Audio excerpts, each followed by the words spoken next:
Okay, picking up where we left off, we just finished talking about data modeling and why is that somehow more significant than you might think. The next it talks about the entity relationship diagrams, the ERD.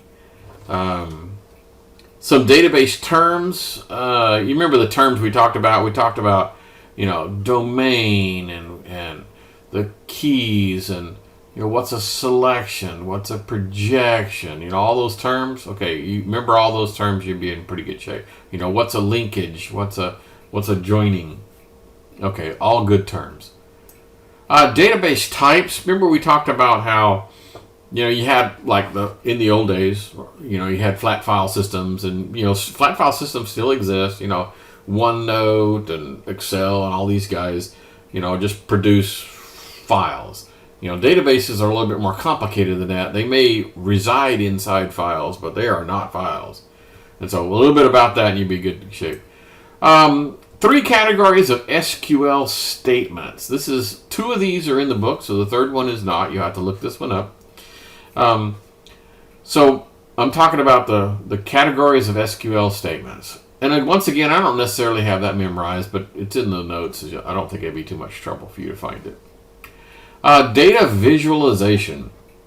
Remember we talked about one of the most important things a database can do is help you make good decisions, because otherwise you're collecting data for no particular reason whatsoever. If you're not using it for anything, like, dude, why are you doing this? Okay, so a lot of people are visual kind of people, and so the database needs to be able to produce visual kind of representations of the data to help decision makers make good decisions. So I'll ask you some questions about that. Next one talks about the networking types. Remember the channels? Remember, the half duplex and simplex, that kind of stuff? Yeah, okay. Remember all that? You're in good shape. The next one talks about topology. Remember there was a bus topology, and then there's star topology, and there's a ring topology. And so some stuff about that. The next one is the network types, and I'm not going to get into I'm not talking about specification. 802.11.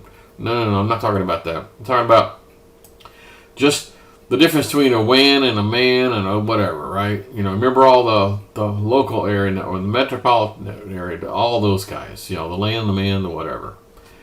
The next one talks about the networking hardware, and in particular, I'm probably talking about routers and different types of routers, not mechanically type, but what is it they do? If a particular router does something different than normal, it might get a different name.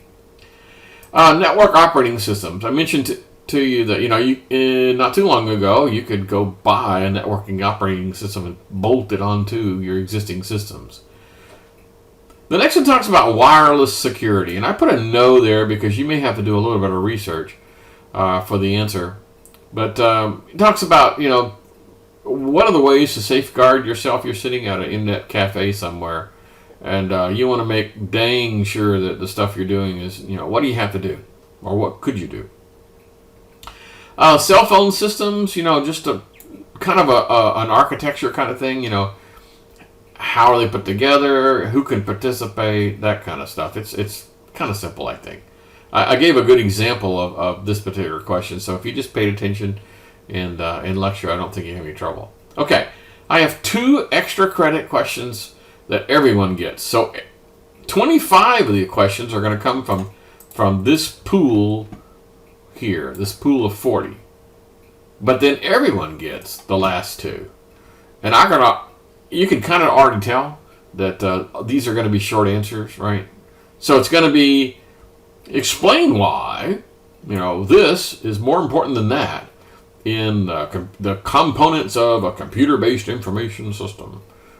That's kind of sort of a common thread, or pretty doggone close to a common thread that's been talked about several times. This next one is about networking stuff, and talking about if I have an asymmetrical service, like, for example, at my home, I have asymmetrical internet service to my home. So what's the big deal? Is that going to limit me doing something? And if so, what? Okay, so these everyone gets. All right, ladies and germs, I think that's about it. So once again, if I were a student, here's what I would do.